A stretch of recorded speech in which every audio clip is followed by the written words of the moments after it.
নমস্কার, সুপ্রভাত। সবাই কেমন আছেন? আশা করি সকলেই ভালো আছেন। দিন যাপনের আরও একটি নতুন ব্লগে আপনাদের সবাইকে স্বাগত। সকাল এখন 8:15 মতো বাজে। ছাদে এসেছি কাপড়গুলো মেলতে, সব মেলা হয়নি। ওই যে বালতি ভর্তি। আর কয়েকদিন গাছে জল দেওয়া হয়নি বলতে এত গরম পড়ছে, তো মেঘ ডাকছে। ভাবছি এই মনে হয় বৃষ্টি হবে। রাত অবধি অপেক্ষা করছি যে রাত্রিবেলা না হয় দেবো। পরে আর খেয়ালও থাকছে না, বৃষ্টিও হচ্ছে না। এই করে কদিন গাছে জল দেওয়া হয়নি। গতকালকে রাত্রিবেলা এসে দিয়েছি, তাও পেয়ারা গাছটা দেখছি একদম শুকিয়ে যাচ্ছে, বাঁচবে কি না জানি না। আর সকাল থেকে আজকে যে পরিমাণে রোদ, ওই জন্য কাপড়গুলো মেলতে এলাম। চটপট করে মেলে যাব। রান্নাঘরে ভাত বসিয়ে এসেছি। আর কি বলে, ট্রেন যাচ্ছে।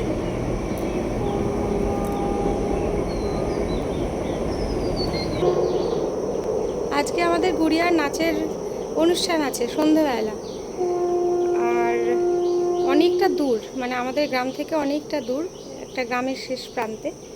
তো সন্ধ্যাবেলার দিকে অনুষ্ঠান, তবে বিকেল থেকে রেডি করতে হবে। তো আজকে তাড়াতাড়ি কাজকর্মগুলো সারবো। আর আপনারা সঙ্গে থাকবেন, সারাদিনে খুঁটিনাটি আপনাদের সঙ্গে শেয়ার করব। কেমন প্রচণ্ড রোদ বাবা! কালকে এই গরমে তারপরে 2-3 ঘন্টা করে কারেন্ট যাচ্ছিল, যখনই যাচ্ছে 2-3 ঘন্টা ধরে থাকছে না। এত কষ্ট হয়েছে, বাচ্চাগুলো ঘেমে নিয়ে একসার। চলুন কাপড়গুলো মেলে নিই। আর একটা গাছ দেখায় আপনাদের, এই যে দাঁড়া, এই যে সেই কি লেমন গ্রাস না কি বলে, চায়ের সঙ্গে খাই। এর আগে মনে হয় দেখিয়েছিলাম কি আপনাদের, ছোট্ট একটা গাছ এনেছিলাম, দেখেছেন এখন কীরকম এই ঝাড়ুর মতো হয়ে গেছে। ঝাড়ু দেওয়া হয় যে ঘর, খুব সুন্দর গন্ধ। এগুলো চা পাতার সঙ্গে ফুটিয়ে খেতে হয়, খুব উপকারী শুনেছি। পুরো লেবু পাতার মতো গন্ধটা। চলুন, এখন আর কাজ দেখালে হবে না, জামা কাপড়গুলো মেলতে শুরু করি। কাপড়গুলো না আমি আগের দিনই কেচে রেখেছিলাম মেশিনে। এখন তো আর কাপড়গুলো হাতে কাচতে হয় না মেশিনটা আনার পর থেকে। আর রাত্রিবেলা বা সন্ধ্যেবেলার দিকে যদি কেচে রাখি, সকালবেলা উঠে আমার একটু সুবিধা হয়, কারণ চট করে মেলে দিতে পারি। না হলে সকালের অপেক্ষায় থাকলে সেই কতক্ষণের হাতের কাজ শেষ হবে, রান্নাবান্না হবে, তারপরে আমি মেশিনে কাপড় দেবো। তারপর সেই কাপড় দুপুরবেলা ছাদে আসতে আর ইচ্ছে করে না মেলার জন্য। তাছাড়া মেয়েদের স্কুল থাকলে ওদের তো আসতে সেই বিকেল হয়ে যায়, ওর বাবারও সেই রাত হয়ে যায়। তো একবারে সবার জামা কাপড় যা থাকে আর কি, জামা কাপড় কাচার মতো, সেগুলো নিয়ে আমি রাত্রিবেলায় মেশিনে দিয়ে দিই, এতে আমার সুবিধা হয়। আর রান্নাঘরে তো আগেই এসে গেছি, আগে এসে ভাত বসিয়ে দিয়ে গেছিলাম। এখন দেখি কি রান্নাবান্না করব। একঘেয়েমি না, আর ভাল লাগে না, রোজ যেন মনে হয় একইভাবে সংসার জীবন চলছে। সেই প্রত্যেক দিন সকালবেলা উঠেই শুরু করো রান্না বান্না। পৃথিবীতে খাওয়াটা যদি না থাকতো মানুষের, তাহলে মনে হয় এত কষ্ট, এত যুদ্ধ থাকতো না, এত চিন্তা ভাবনা থাকতো না। রোজ সকালে এসে ভাবনা করতে বসি কি রান্না করব। আমাদের তো আবার আমিষ নিরামিষ দুরকমভাবে করতে হয়। সবার তো একই রকম খাবার দাবার আবার পছন্দ না, কারোর এটা খাওয়া মানা, কারো ওটা খাওয়া মানা। তো এত কিছু মাথায় রেখে নিজেরই এক এক সময় পাগল লাগে, একঘেয়েমি লাগে, বিরক্ত লাগে। ভাবি না আর সংসার জীবন ভালো লাগছে না, কিন্তু যাবোই বা কোথায় বলুন তো, আর কার কাছেই বা বলবো এই সমস্ত কথা? এগুলো শোনার মানুষও নেই, সবাই ব্যস্ত। যে কারণেই আমার এই ব্লগ চ্যানেল খোলা, কিছুটা নিজের মন ভালো রাখা, কিছুটা চিন্তা আর কি, চাপ মুক্ত হওয়ার জন্য।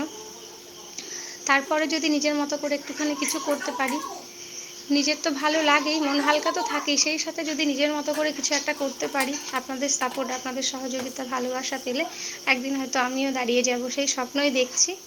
তো চলুন, রান্নাবান্না শুরু করে দিয়েছি। শাক বেছে নিয়েছিলাম, ওই মাঠে ঘাটে শাকগুলো দেখা যায়, কিন্তু কি শাক আমি এই মুহূর্তে নাম বলতে পারছি না। আমাদের বাড়ির আনাচে কানাচেও দেখি, কিন্তু বাড়ি থেকে তুললে কেউ খাবে না, অথচ বাজার থেকে পয়সা দিয়ে কিনে আনা তো, সেগুলো ঠিক খেয়ে নেয়। আর একটুখানি বাঁধাকপি ঘন্ট করেছি। আর মাছ এনেছে হচ্ছে পাবদা মাছ ঝাল করলে ভালো লাগে, কিন্তু ওর সঙ্গে কিছু আর কি শিঙি মাছ ছিল। শিঙি মাছটা টাটকা খাওয়াই দরকার, টাটকা মাছ খেলে আর কি শরীরে রক্তটা বেশি হয়। কিন্তু ফ্রিজে আগের দিনের আনা ছিল, কয়েক টুকরো ছিল। তো কি করবো, ওগুলো এত টাকা দিয়ে এনেছে, ফেলে তো দেওয়া যাবে না, রান্না করতেই হবে। তাই শিঙি মাছ আর পাবদা মাছ ভাবছি একসাথেই রান্না করে নেব।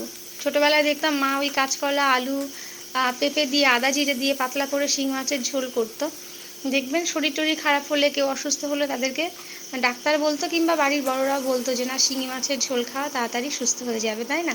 আর এই ফ্রিজে রেখে মাছ খেয়ে কোনো লাভ নেই যদিও, তবুও রান্নাবান্না করছি। আর মাছগুলো ভাজা করতে বসিয়েছি। আমাদের বাড়িতে আবার সবার আলাদা আলাদা চয়েস। যেমন মামুনের বাবা বলবে মাছ একদম হালকা করে ভাজো, মাছ বেশি ভাজলে সেই মাছের স্বাদ পাওয়া যায় না।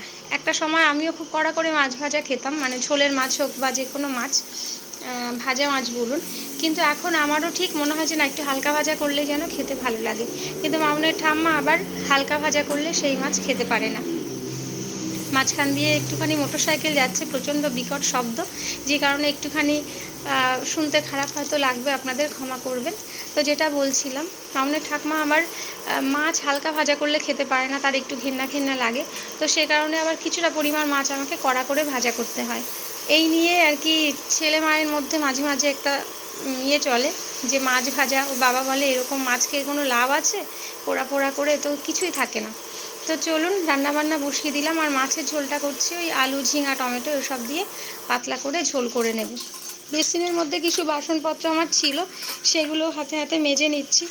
আর মাঝখানে এই ট্যাপটা আর কি খারাপ হয়ে গেছে, মানে কলটা যেটা দিয়ে ঘোরানো হয় অপান, ওটাকে কি বলে ঠিক আমি জানি না, খুলে বেরিয়ে চলে এসেছিলো, জল বেরিয়ে যাচ্ছিলো। তো কোনো রকমভাবে লাগিয়েছি, কারণ সেই কখন আবার কলের মিস্ত্রি খবর দেওয়া হবে, তারপরে ঠিক করবে।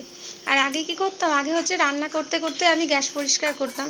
এখন আর সেটা করতে পারছি না, কারণ ওই যে নতুন যে ওভেনটা এনেছি, ওপরে যে গ্লাসটা আছে গরম হয়ে থাকছে তো, আর ওর ওপর দিয়ে আমি ভেজা ন্যাতা দিতে ভয় পাচ্ছি যে যদি ফেটে যায় বা কিছু হয়। তো ওই জন্য অপেক্ষা করতে হয় কখন আমার ওভেনটা একটুখানি ঠান্ডা হবে, তারপরে মুছে পরিষ্কার করে নেব। কথা বলতে বলতে আমার গলাটাও একটুখানি ধরে এসছে। আর বাসনপত্রগুলো মাজা হয়ে গেছে এবং জায়গা মতো এবার রেখে দেব। আর মাঝখানে ক্যামেরাটা অফ করতে ভুলে গেছিলাম, তো ওইভাবেই সেট করা ছিল। চলুন বাসনপত্রগুলো রেখে এসে তারপরে বাদবাকি কাজে লাগবো। আর যেটা বলছিলাম, আজকে হচ্ছে আমাদের গুড়িয়ার নাচের প্রোগ্রাম আছে। তো আর বেশি কিছু কাজকর্ম হয়তো আমি দেখাতে পারবো না, কারণ রান্নাঘরের কাজ সেরে আবার স্নান করে মেয়েদের খাইয়ে দাইয়ে ওকে রেডি করতে বসতে হবে। মোটামুটি ঘন্টা দুয়েক তো সময় লাগবে একটা বাচ্চাকে সাজানোর জন্য রেডি করতে। আর শাড়ি পরাতে হবে আবার এই গরমের মধ্যে। আর ভিডিও হয়তো তখন আমি করতে পারবো না, কারণ আমি ভিডিও করতে গেলে ওকে রেডি বা করবে কে। তো চলুন রান্নাবান্না প্রায় হয়ে এলো। মাঝখানে আবার গুড়িয়ার হাতে আমি একটুখানি মেহেন্দি করে নিয়েছি। নাচের জন্য একটু হাতে মেহেন্দি না করলে দেখতে ভালো লাগে না, তো সেটা আর আপনাদের সঙ্গে ভিডিও করে শেয়ার করা হয়নি। তো চলুন রান্নাবান্না হয়ে গেল।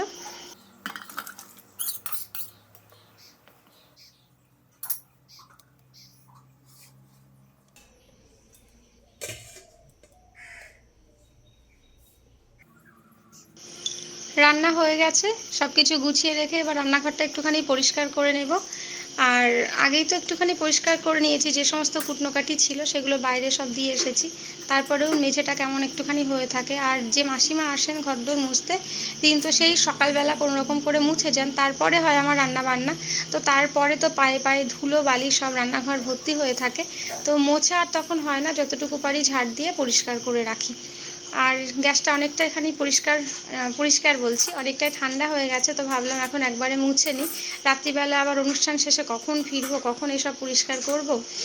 আর এই গ্যাস পরিষ্কার করা দেখে মামনের বাবা এখন প্রায়ই বলে যে নতুন নতুন তো, তাই এত যত্ন করছো। তো আমি বলি নতুন হোক বা পুরনো, যে কোনো জিনিস বলুন যত্নের ওপরেই নির্ভর করে, সে জিনিস বলুন বা মানুষের সম্পর্কগুলো। একটুখানি যত্ন করে একটুখানি দেখে শুনে ভালোবেসে রাখলে সেগুলো অনেক দিন টেকে, সে এই গ্যাস ওভেনটা বলুন বা আমাদের সম্পর্কগুলো। তো চলুন, গ্যাসটাও আমার প্রায় পরিষ্কার হয়ে এসছে, চটপট করে মুছে নিই।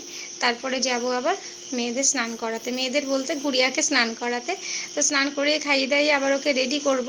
আর আমি এদিকে গরমে ঘেমে নিয়ে অস্থির, কারণ রান্নাঘরে তো ফ্যান চালানো যায় না যখন রান্নাবান্না করি আর কি, ফ্যান চললে আবার ওভেন অফ হয়ে যায়। তো চলুন, এই যে রান্নাঘর পরিষ্কার হয়ে গেছে, আর মাঝখানে গুড়িয়া এসেছে, ওর হাতের মেহেন্দিটা শুকিয়ে গেছে। তো আমি বললাম দেখি রাখো, দেখতে কেমন হয়েছে। এই যে দেখুন, সিম্পলভাবে করে দিয়েছি, বাচ্চা মানুষ তো হাত ভরাট করে একদম ভালো লাগে না, যেটুকু করা সম্ভব আর কি সেটুকুই করেছি। আর অনেকে বলে যে লেবুর রস দিলে নাকি রঙটা বেশ টকটকে হয়, ওই জন্য ফ্রিজ থেকে একটুখানি কাঁটা লেবু ছিল, এনে ওপর দিয়ে হালকা করে একটুখানি ঘষে ঘষে দিলাম যে কিছুক্ষণ রাখ, তারপরে হাতটা ধুয়ে পরিষ্কার করে দেবে। আর ওই বাতকুলা থেকে এক ভদ্রমহিলা উঠবে।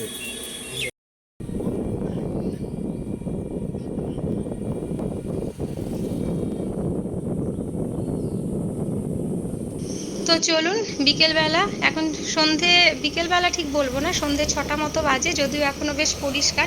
তো আমরা বেরিয়ে পড়েছি, ওদের অনুষ্ঠান ছিল চন্দনদহ বলে যে জায়গাটা, তার একদম শেষ প্রান্তে একটা কালী পুজো লক্ষ্যে। তো সেখানে অনুষ্ঠানের আয়োজন করা হয়েছিল। আর ফিরবো কখন ঠিক নেই, কারণ অনুষ্ঠান কতক্ষণে শেষ হবে, তার জন্য একটা টোটো রিজার্ভ করে নিয়ে যাওয়া হয়েছে। আর বাতকুলা থেকে মামুন গুড়িয়ার সঙ্গেই নাচ শেখে, আর একজন আর কি ওর বন্ধু, তার মাও যাবে মেয়েকে নিয়ে। তো ওদের জন্য অপেক্ষা করছিলাম কিছুক্ষণ, তারপরে একসঙ্গে এই যে আমরা পৌঁছে গেছি অনুষ্ঠানের জায়গায়। আমরা যখন এসেছি তখন এত লোকজন ছিল না, সবাই এসে পৌঁছয়নি, একটু আগে আগেই আমরা পৌঁছে গেছিলাম। আর দেখুন সব নীল লাল পরিলা সব এসে উপস্থিত হয়ে গেছে সেজে গুজে, এই যে গুড়িয়া। আর অনুষ্ঠান শুরু হওয়ার কথা ছিল 7টা থেকে, কিন্তু আমাদের গুড়িয়ার সঙ্গে যারা ছিল তাদের মধ্যে একজন দুজন আসতে অনেকটা দেরি করে ফেলেছিল, যে কারণে প্রায় 8টার পরে গিয়ে অনুষ্ঠান শুরু হলো। ওখানে ওরা আয়োজন করেছিল খুব সুন্দর আর কি, ব্যবস্থা করেছিল, যথেষ্ট ফ্যান রেখেছিল, তারপরেও এত গরম যে অনেকেই কিন্তু অসুস্থ হয়ে যাচ্ছিল, কারণ বাচ্চারা গরমের মধ্যে এই সমস্ত যে নাচের ড্রেসগুলো পরেছিল, শরীরটা খারাপ হওয়াই স্বাভাবিক। এই যে দেখা হলো আমার এক বন্ধুর সঙ্গে, ওর মেয়েও এখানে নাচ করে, আর ওদের আন্টির কাছেই শেখে। আমাদের গুড়িয়ার সঙ্গে, গুড়িয়া বলছি মামুনের সঙ্গেই ওরা পড়তো একসঙ্গে, এখন তো আলাদা স্কুল হয়ে গেছে, আপনারা অনেকেই দেখেছেন। আর অবশেষে শুরু হলো আমাদের গুড়িয়া আর ওর বন্ধুদের নাচের অনুষ্ঠান। তো গানগুলো আমাকে মিউট করতে হয়েছে, জানি তো এগুলো দেওয়া যায় না, রাইট নেই, কপিরাইট আসার জন্য। তো দূর থেকে আমি একটুখানি ভিডিও করে নিলাম। আর গরমের মধ্যে ওরা যে এটুকু অনুষ্ঠান করতে পেরেছে এটাই অনেক। গুড়িয়ার অবশ্য পরের দিকে একটুখানি শরীর খারাপ লাগছিল, তো অনুষ্ঠান শেষ হওয়ার পরপরই আমরা বাড়ি ফিরে এসেছিলাম, আর অপেক্ষা করিনি, ওদের ম্যামের সঙ্গে কথা বলে চলে এসেছিলাম। তো চলুন, আজকের ভিডিওটা আমি এখানে শেষ করছি। আর ভিডিওটা কেমন লাগলো অবশ্যই আমাকে কমেন্ট করে জানাবেন। ভালো লাগলে কিন্তু লাইক শেয়ার করতে ভুলবেন না। আর আপনারা যারা নতুন চ্যানেলের সঙ্গে যুক্ত হয়েছেন অবশ্যই চ্যানেলটিকে সাবস্ক্রাইব করে পাশের বেল আইকনটি প্রেস করে দেবেন। তো সকলে ভালো থাকবেন, সুস্থ থাকবেন, সবসময় হাসি খুশি থাকবেন। দেখা হবে খুব তাড়াতাড়ি পরবর্তী ব্লগে। আজকের মতো টাটা।